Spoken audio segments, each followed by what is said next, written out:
or we get busy in the precious time interval between the night and the day. So let's just settle down, carve out this precious time for meditation for half an hour. We'll wait a minute and get started. Thank you.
Thank you for joining. Let us settle down and start meditation.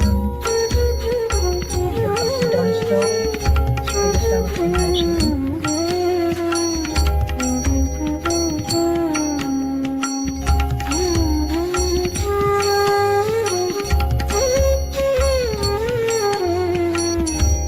Either raise or naturally do it or raising the right hand along our central channel to really invite the energy to rise to the top of our head so that we are fully settled at the level of the seventh chakra.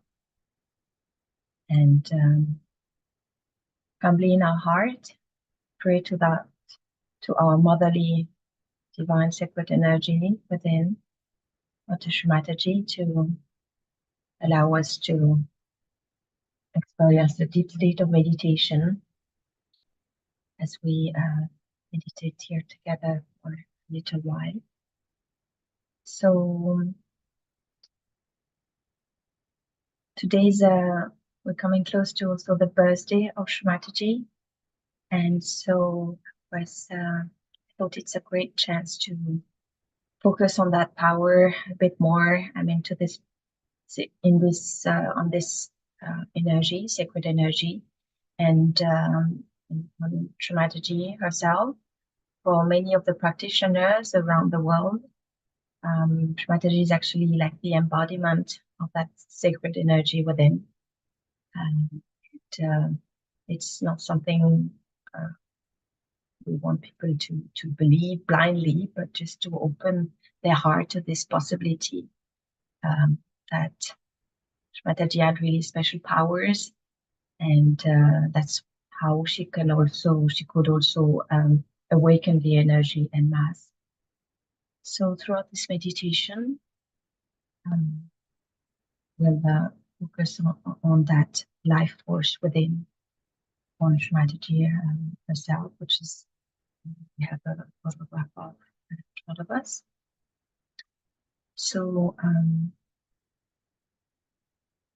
I think this time I just want to change the sequence slightly. So we'll just watch like a 2-3 minutes, very short excerpt that reminds us or tell us, for those who are not aware of Mataji's life. She was really extremely well known, very prominent personality, and was awarded many awards throughout her lifetime. And so we would be celebrating tomorrow actually her her 101-year birthday, and she was really born, interestingly, on the equinox. I mean, her lifelong goal, or at least for the later part of her life, for about 40 years, she started I think in her 60s. She spent a lot of time traveling around the world, crisscrossing the world, giving public programs and lectures, and her whole life purpose was to allow human beings to experience self-realization, which leads to a breakthrough in one's awareness. And interestingly, she was born and to a lasting balance. And she was born on the 21st March, which is the time of the equinox, the exact equilibrium between night and day, also at 12 noon, this really point of balance, and also in the exact center point of India. When you look at the map of India, if you draw lines across horizontally and laterally, you would find that middle point in the Madhya Pradesh state. She was born there in Chidwar. And so her life, even her astrological signs of those who study were quite impressed by the level of balance, extreme balance. And all along her life, she was awarded many awards. She was twice nominated for the Nobel Peace. And the rest you may know. So let's start with this very short video of Shmataji's early life. I hope you can hear sharing the sound. So it's just a very short clip and then continue to meditate. Thank you.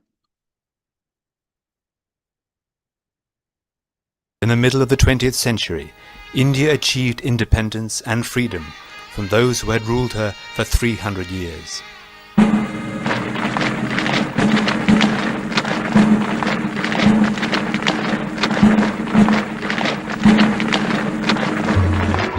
Despite all their differences of language and religion, Indians became united in their efforts to be rid of this foreign rule, through the courage and determination of one man, Mahatma Gandhi. Gandhi challenged the might of the British Empire, not with guns, but with non-violence, with passive resistance, and his unshakable belief in a people's right to be their own masters. It was her father who took her to see Gandhi. When Shrimataji was a young girl, Gandhi recognized something unique in her and suggested that the child spend some time with him at the ashram, where she became a frequent visitor over the years. The slogan, "Quit India," was soon to be found all over the country. 5 years later, India achieved her birthright of freedom. One of the young leaders of this campaign for political freedom was a medical student now known as Shrimataji Nirmala Devi, who has since that time dedicated her life to another kind of freedom, the freedom of the spirit, through self-realization and the practice of Sahaja Yoga. It's your birthright as a human being to become the spirit. That is what Sahaja Yoga is. Saha means with and Jai is born. Born with you is the right. To get this yoga is the union with the divine. It is your birthright. As a human being, you are, as I told you, at the epitome of evolution. And it has to work out. But please open your hearts and open your mind. With the initial 12 people who achieved their self-realization, Shrimataji was able to establish Sahaja Yoga in India. Then, in 1973, Shrimataji went to live in London.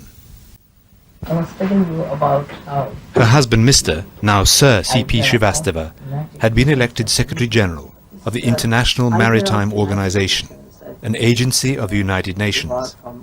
This brought Shrimataji into the world of international diplomacy. But in the midst of her life as the wife of a diplomat, then a mother of 2 children, and then a grandmother, Shrimataji has devoted all her efforts to giving self-realization and bringing Sahaja Yoga to very confused societies desperate for change. In her desire to offer self-realization to mankind through Sahaja Yoga, Sri Mataji constantly traveled the world.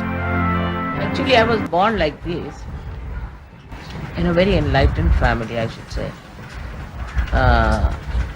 My father was a very enlightened man, and he was member of the assembly, Central Assembly. He was the member of the Constituent Assembly, Parliament. My mother was a honors of mathematics.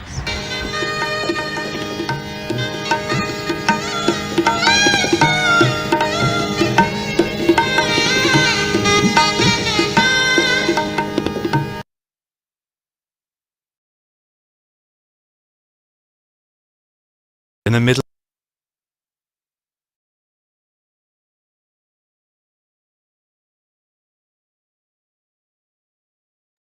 Thank you. So I wanted to just start meditation, change a bit the sequence so we have this understanding.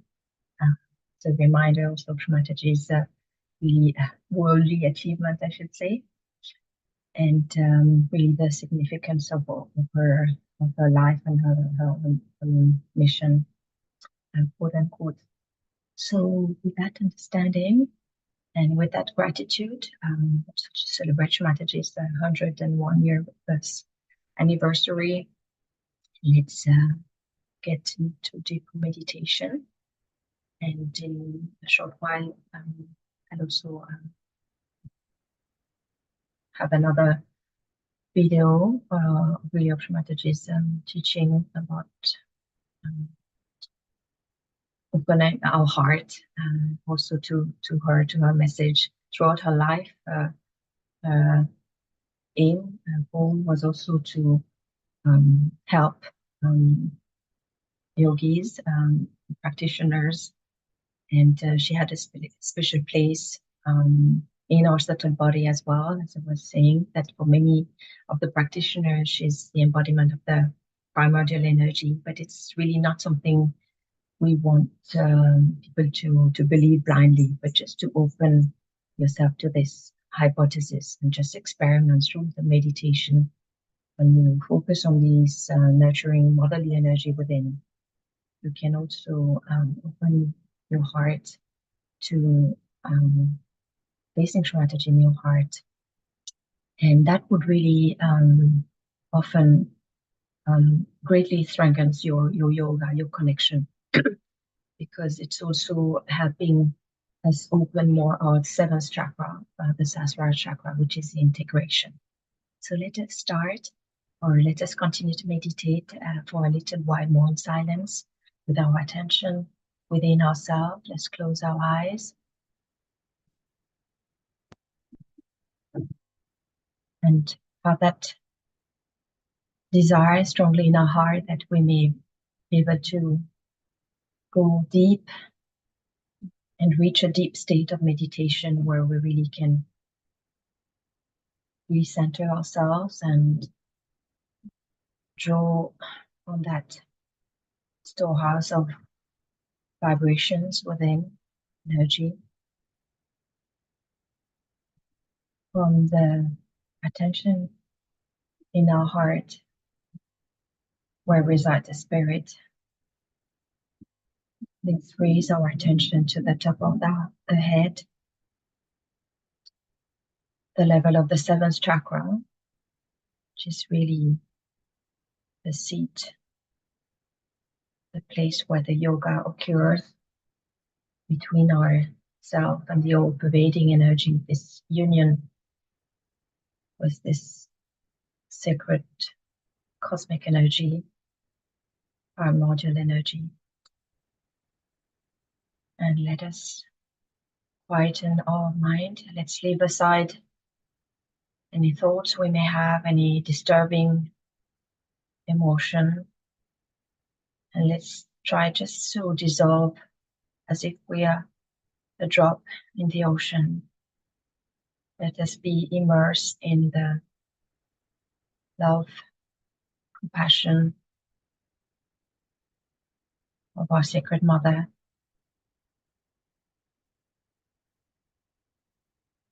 Let's remain in silence for a short while.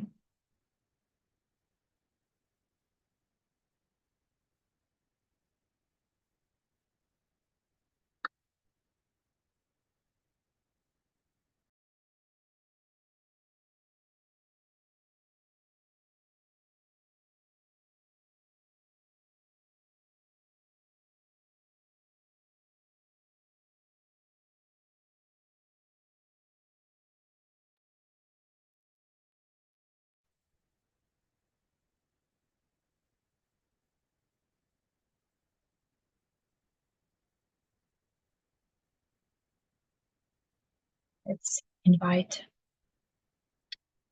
the Sacred Mother to come in our attention, to come in our head, come on our Sahasrara chakra, the seventh chakra.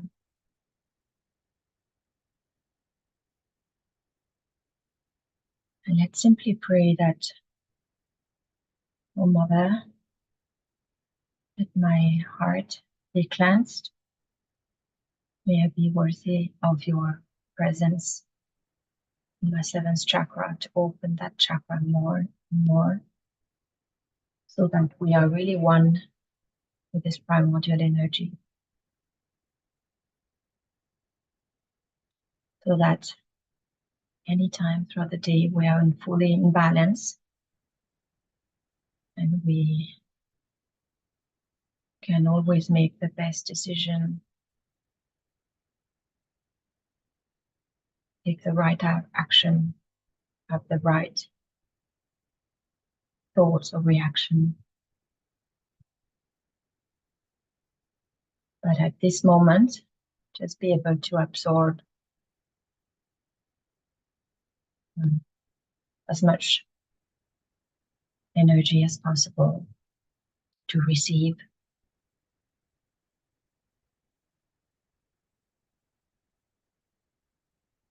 And many times in our message strategies was just suggesting or asking practitioners to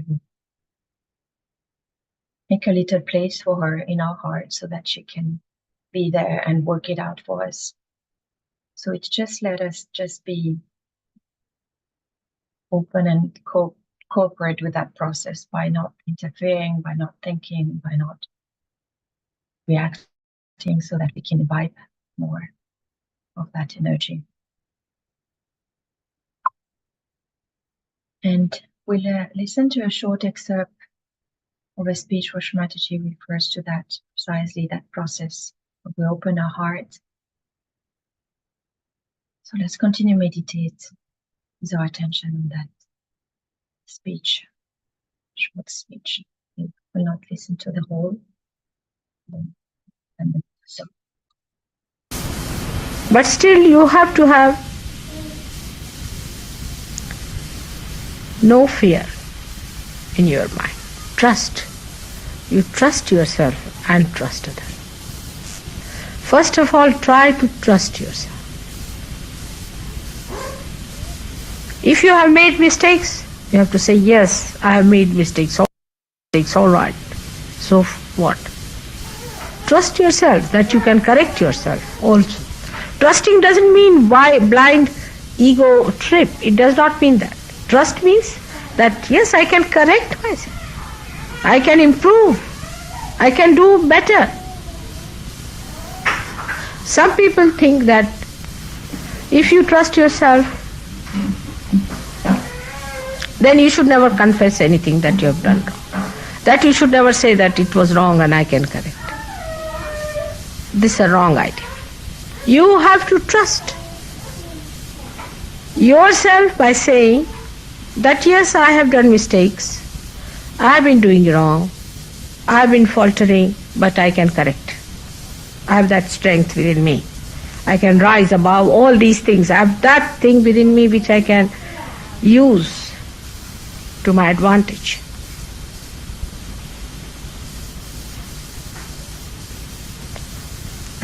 Trust yourself. Trust that you are realized. Trust that God loves you, that He has chosen you to be His instrument. Love yourself.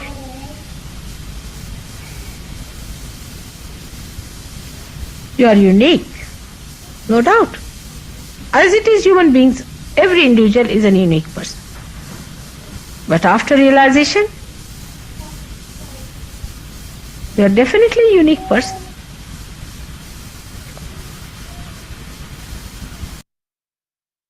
This is the problem with it.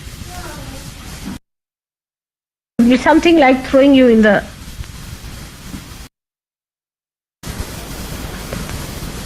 higher you ascend, the better it is. But not by understanding that I am perfect you can ascend, never so.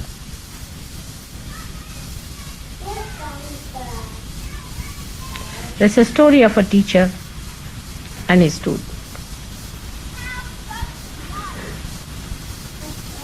The teacher was very kind to the student when he would come and show him his creations. He was very kind to him. And every time he would say that I have done this good and this is the thing that I have not been able to do. So will you please tell me how to correct it? And the teacher would say, yes, good.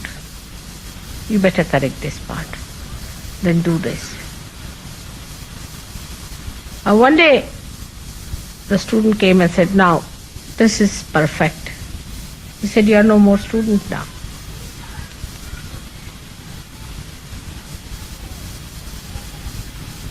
So he said, no more. You are not to come to me anymore. There was another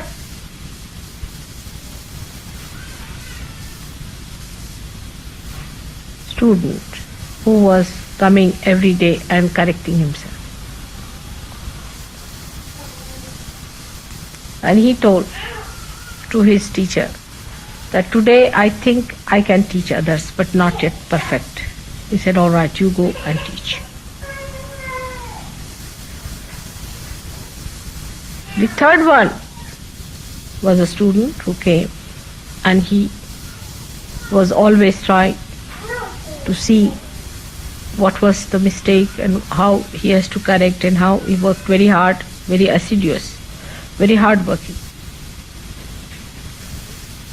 And he came to his teacher one day and he said, sir, I will not trouble you anymore now.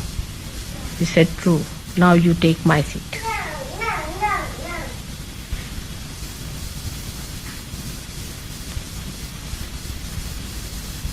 That is what one has to understand.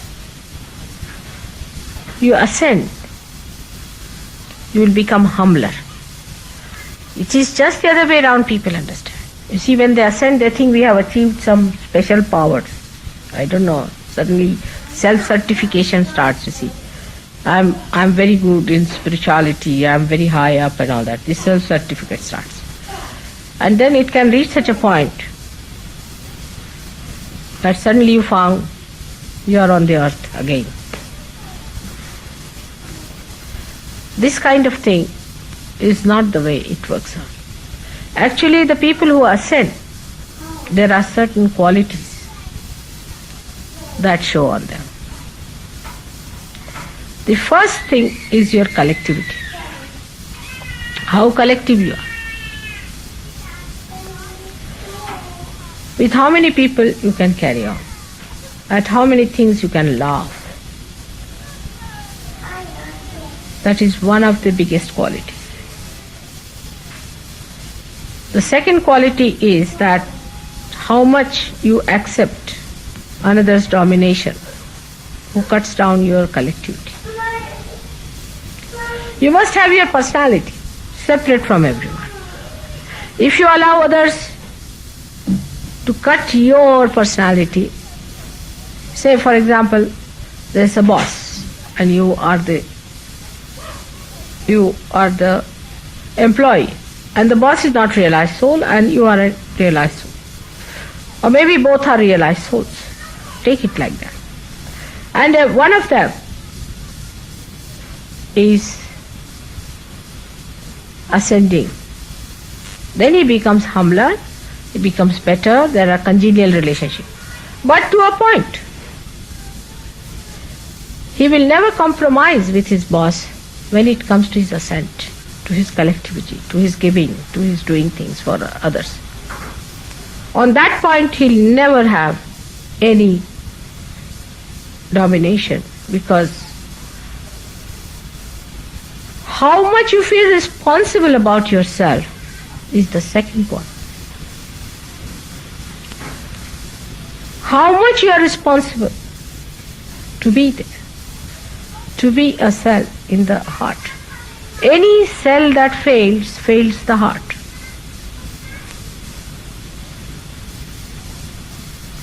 Every cell in the heart has to be extremely sensitive and extremely obedient to the self, to the spirit. It has to activate, work harder when there is need, there is emergency.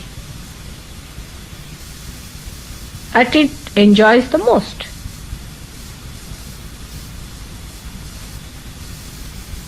And no impurity should be allowed.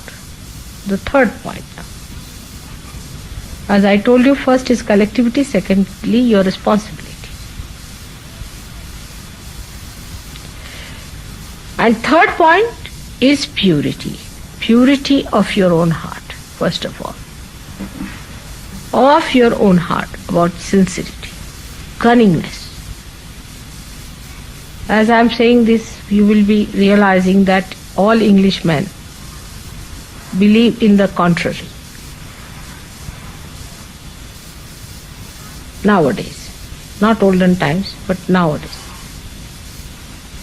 Clean heart, transparent, open heart. Trust others. Talk to everyone with an open heart. Trust others. Why do you doubt? If you do not doubt yourself, you will not doubt others. What are they going to take away from you? What have you got? Nobody can take away your nose, eyes, nothing. It's all quite intact. It's all nicely glued down. So nothing is going to disappear. What are they going to hurt to a person who is a realized soul? If your heart is clean, you can see the other person clearly through and through. Innocence is such a powerful thing that even a glance is sufficient to kill a Satan. Purity of heart. Actually, when the heart becomes impure, the impurity flows down to other places.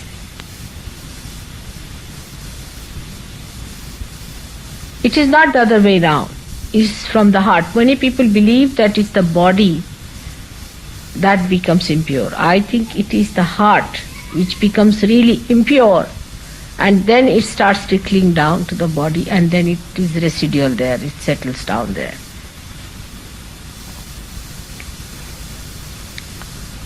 So have a clean, open heart like a child's heart.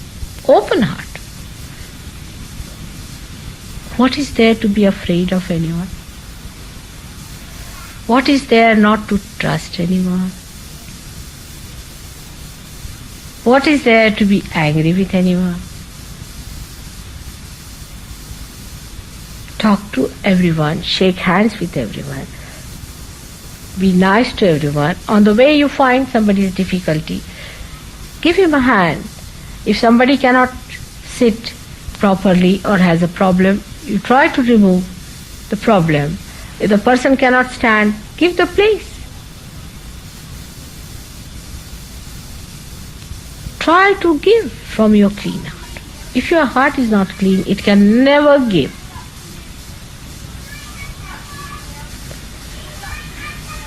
Now, how do you clean the heart? It's the subject which Felicity wanted me to discuss, is how to clean the heart.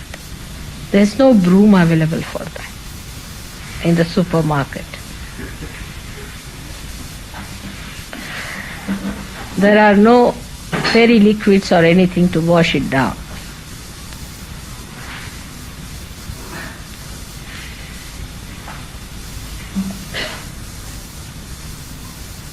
But there is a way.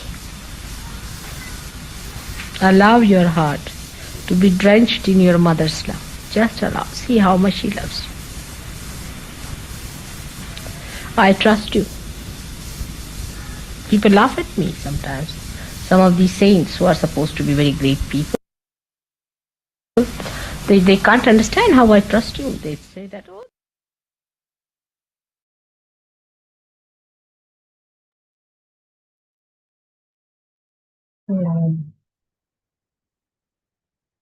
let's soon end the meditation. Those of you, of course, who want can meditate a bit longer. Let's try and imbibe that very simple message that let's cleanse our heart. And I think it's nice to observe that, to work on that at this time of the year. And also gratitude to Mataji, who has established Sahaja, given us self-realization. And as yogis all over the world observe the 101 year anniversary of our birth tomorrow, let's work on that, opening our heart. And as she said towards the very end, simply by one of the ways is to simply allow our heart to be drenched in her love, in her compassion. Let's trust that process, and we can also experiment that in our meditation. You can feel free to sometimes just ask within to be able to recognize that power, understand strategy there subtly, not necessarily with the mind, but just with our hearts. And so I think we can end there, and hopefully we remember that state of balance and peace that we achieve through meditation and make it last throughout the day. So thank you for joining, and wish you a very good day, and hope to see you sometime again, virtually or in person. Thank you very much. Bye, everybody.